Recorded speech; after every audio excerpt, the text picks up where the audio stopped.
Oo loltoota kee isin akkasii fi galkaa keessa qarameeti. Gubbaan keessan hundee keessa keessan ibidda qabsiifama. Jala ta'u misaayida keenya.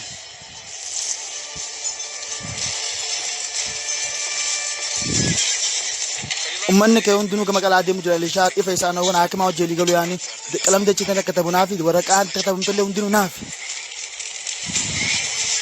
Kun khiyaanummaa waan agartee takka keessan eeggadda. Dhugummaan ilmaan arturuutiif saayibboota isaa hundinuu nagahee jiran xilaan isaa immoo kasaaraa keessa jira. Ifa garee tokko isaaniitu jireenya isaatiin duratti adii waliigalii sana jiiguudhaaf akkana nu godhe. Lolli guddaan ni argamtii jechitanatti osoo nan see'u. Lolli kun gartee ni jifannu lola kana ta'uudhaaf ajajii dammeetu akka taanuuf nasuuraa fi akka gartee shimbirootti dura ala taanee ni jifanna. Ni baati nima keenya doolaabba ba'uuta.